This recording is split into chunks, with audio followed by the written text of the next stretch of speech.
In this lecture, I am going to explain how to solve a transportation problem. So we solve the transportation problem in two steps.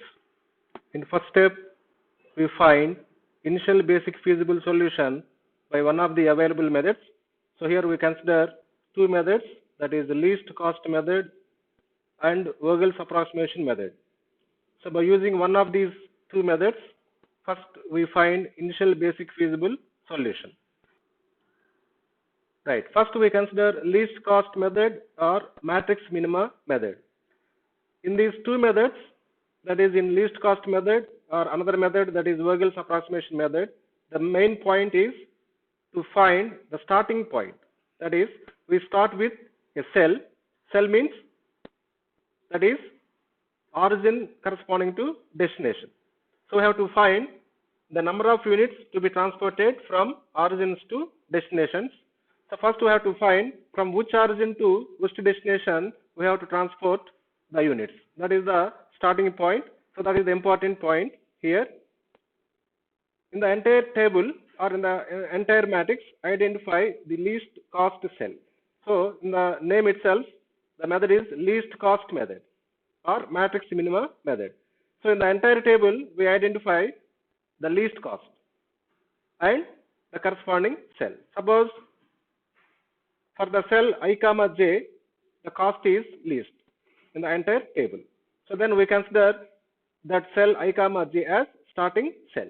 That means that cell is corresponding to origin I and destination j. So first suffix represent origins, that is rows. Second suffix represent columns, that is destinations. So for this cell, how many number of units we have to transport? Okay. So for this cell, the number of units to be transported is denoted by xij. Okay, right. Suppose there is a tie for least cost in the entire table. If a tie occurs, use any arbitrary tie breaking choice. If there are more than one cells with the least cost, you can select either one. There is no rule to break the tie. So then for that cell, the number of units is xij. We take xij as minimum of ai bj.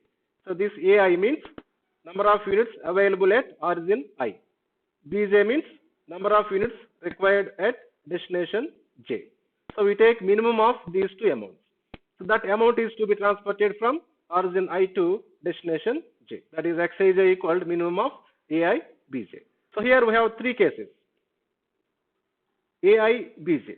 ai may be equal to bj or ai equal to bj or ai less than bj.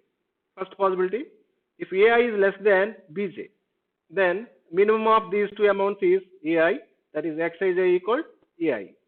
That means the total available amounts at origin I are transported to destination j completely. That means the row I constraint is satisfied. So we cross out the row I. Okay, so this means the total available amounts at origin I are transported to destination j. That means row I constraint is satisfied, then we cross row I in the table. Okay, still at destination j, the required amount is bi. Out of bj units, ai units are transported. Still bj minus ai units are required at destination j. Okay, so this is first possibility. Second possibility, if ai is greater than bj, that means at origin I, number of amounts available is more than required amounts at destination j. So in this case, minimum value is bj. Okay, so then xij equal bj. So this means the total requirement at destination j is fulfilled from origin I. That means the column constraint is satisfied. So we cross off column j in this case. Okay, so that means the total required amount at destination j is fulfilled from origin I. So that means at origin I, still there is available amount which is ai minus bj. Next third possibility, suppose both are equal, ai equal to bj, then xij equal to ai equal to bj. So in this case, row constraint as well as column constraint, both are satisfied. Okay, in this case we get degenerate solution. That means to overcome that degenerate solution, we consider the neighboring cell with least cost. We consider the neighboring cell with least cost and assign a small quantity epsilon to that cell which tends to 0, and then cross off row I and column J. So in the third possibility, we get degenerate solution. To overcome that degenerate solution, we consider the neighboring cell with least cost and assign a small quantity epsilon which tends to 0 to that cell, and then we cross off row I and column J. So in this case, row constraint and column constraint both are satisfied simultaneously. Okay. So in the third case, we get a degenerate solution. Okay. So this is the first step, that is starting cell. So after doing this, we repeat the same process to the remaining transportation table. So again, identify the least cost cell from the reduced transportation table and go to step 3. So we repeat the same process. Okay. Repeat the procedure until the entire row and column constraints are satisfied. Okay. Next, we consider another method, that is Vogel's approximation method. So this is another method to find initial basic feasible solution to a transportation problem. So this method gives a better solution to the transportation problem compared with least cost method or matrix minima method. Okay. So among these two methods, this is the best method to find initial basic feasible solution. Right. So here also we start with a cell. We have to find that cell. So this method gives a basic feasible solution close to optimal solution. First, for each row, we compute difference or penalties. And for each column, we compute penalties. So penalty means difference between the smallest and next to the smallest cost. So in each row, we take least cost and next to the least cost and take the difference. The difference is called as penalty. So we compute penalties for each row and for each column. Suppose 2 unit cost types are being the smallest, then the penalty is 0. Suppose in a row or in a column, there are 2 cells with least cost. In that case, the penalty is 0. Okay. So in first step, we will find penalties for rows and columns, which is the difference of smallest and next to the smallest cost. So among these penalties, we identify the largest penalty. So this largest penalty may occur corresponding to a row or corresponding to a column. So we identify the largest penalty. Here also again, if a tie occurs, use any arbitrary tie breaking choice. Suppose there are more than one penalty for largest. In that case, there is no rule to break the tie. Arbitrarily, you can take any one. Let the largest penalty occur to row I. In row I, we consider the least cost cell. Identify the least cost cell in row I and let it be ij cell. So in this method, this is the starting cell. Okay. In the previous method, what is the starting point? In the entire table, we identify the least cost cell. For that least cost cell, we assign minimum of corresponding availability and corresponding requirement. That is the starting point for least cost method. Here in Vogel's approximation method, we find penalties for each row and for each column. That means penalty means difference of smallest and next to the smallest cost. So among these penalties, we identify the largest penalty. Suppose that largest penalty corresponding to row I. Then we identify the least cost cell in row I and suppose let it be ij cell. That means corresponding to origin I and destination j. So we start with the cell and the remaining process is same as put xij equal to minimum of ai bj. That means the corresponding available amounts ai and the corresponding required amounts bj. Here we get 3 possibilities: ai less than bj, then xij equal to ai. That means row constraint is satisfied, then cross off row I. If ai is greater than bj, then xij equal to bj. That means column constraint is satisfied, then cross off column j. If ai equal to bj, then xij equal to ai equal to bj. In this case, we get degenerate solution. How do you overcome this degenerate solution?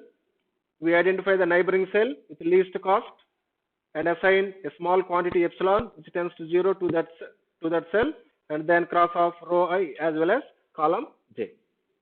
Okay. So again, compute the row and column penalties for the reduced transportation table and go to step 1. So we repeat the same process for the reduced transportation table until all row constraints and column constraints are satisfied. So this is another method to find initial basic feasible solution. Okay. So among these two methods, that is the least cost method and Vogel's approximation method, Vogel's approximation method give a better solution compared with least cost method. So it is better to apply Vogel's approximation method to find initial basic feasible solution. Okay. Right. In the next step, I explain UV method or Modi method. That is the second step. In second step, we optimize the initial basic feasible solution by using UV method or Modi method. That is modified distribution method. Okay. So we start with the initial basic feasible solution. That initial basic feasible solution must contain exactly m plus n minus 1 basic cells. Okay. Here m is number of rows, n is number of columns. Okay. So the initial solution must contain m plus n minus 1 basic cells. Next, we compute u values for rows. So there are m rows. So we calculate u1 for row 1, u2 for row 2, and so on, um for row m. Similarly, we calculate v values for columns, v1 for first column, v2 for second column, and so on, vn for nth column. So what is the relation between these two variables, u and v's? For a basic cell I comma j, the relation is ui plus vj equal to cij. If we consider basic cell I comma j, for this is I row, corresponding u value is u, that is ui, plus column j, corresponding to that v value is vj. So ui plus vj equal cij, the cost of that basic cell ij. So this is the relation between u and v for each basic cell. Okay. So for a basic cell I comma j, the relation is corresponding u value plus corresponding v value equal the cost of the cell. Okay, right. So in this way we get how many relations? Since there are m plus n minus 1 basic cells, we have m plus n minus 1 equations. How many unknowns? Here u values m and v values n. So total unknowns m plus n unknowns. That means we get a system of linear equations in m plus n unknowns, and the number of equations are m plus n minus 1. So that means there are more variables than equations, that is 1. Okay. So in solving this system of equations, we can assign any of ui's or any of vi's some arbitrary constant. Okay. So we take any one of u's or any one of v's as some arbitrary constant. So by using that, we find other unknowns, that is other variables, that is u1, u2 and so on um, and v1, v2 and so on vn. So after that, we compute penalties Pij equal ui plus vj minus cij for each non-basic cell I comma j. So for each non-basic cell, we compute a scalar, that is Pij, just like delta j value in the simplex method, which is sum of corresponding u value and corresponding v value minus cost of the cell, that is ui plus vj minus cij. So for each non-basic cell, we compute this penalty, that is scalar Pij. So after finding this, we verify the optimality condition. So the optimality condition is if all Pij less than or equal 0.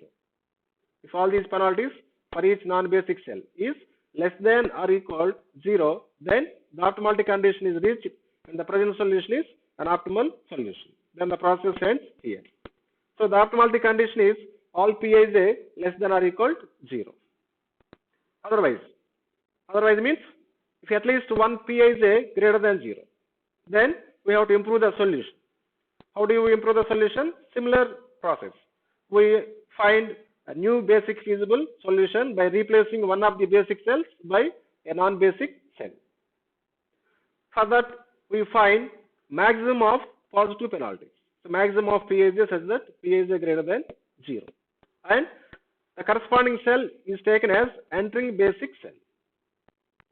So we consider the maximum of positive penalties for non-basic cells, and the cell for which the maximum positive penalty occurs is taken as entering basic cell. So starting from this new cell, draw a closed loop passing through some basic cells. So already I have discussed in the previous lectures what is the loop in a transportation table. This is a set of ordered cells satisfying three conditions. First condition, any two adjacent cells lie in the same row or in the same column. Any three or more adjacent cells do not lie in the same row or in the same column. And starting cell is same as ending cell. Okay. So there exists a unique loop starting from this new cell passing through some basic cells only. You have to identify that loop. So after drawing the loop, assign plus and minus signs to the cells in the closed loop starting from the new basic cell. Okay. So assign plus sign plus new basic cell, and alternatively assign minus plus and so on to the cells involved in the closed loop.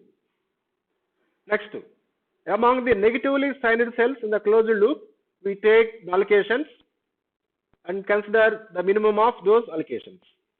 So find the minimum of the allocations among the negatively signed cells. The corresponding cell is the leaving basic cell. So the cell among negatively signed, consider the cell for which the allocation is minimum. That cell is taken as leaving basic cell.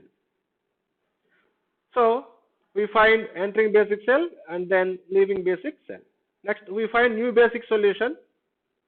Add this minimum allocation. Add this minimum allocation to all positively signed cells of the closed loop. We add this minimum allocation value to positively signed cells in the closed loop. And we subtract this minimum allocation from all negatively signed cells of the closed loop. The allocation for cells not in the loop remain same. So by using these 3 points, we find new basic feasible solution. And we repeat the same process. Go for step 2, that is, we find U values for rows and V values for columns using basic cells and using that relation. So we repeat the same process until the optimal condition is reached. Okay. So this is the method to optimize the initial basic feasible solution.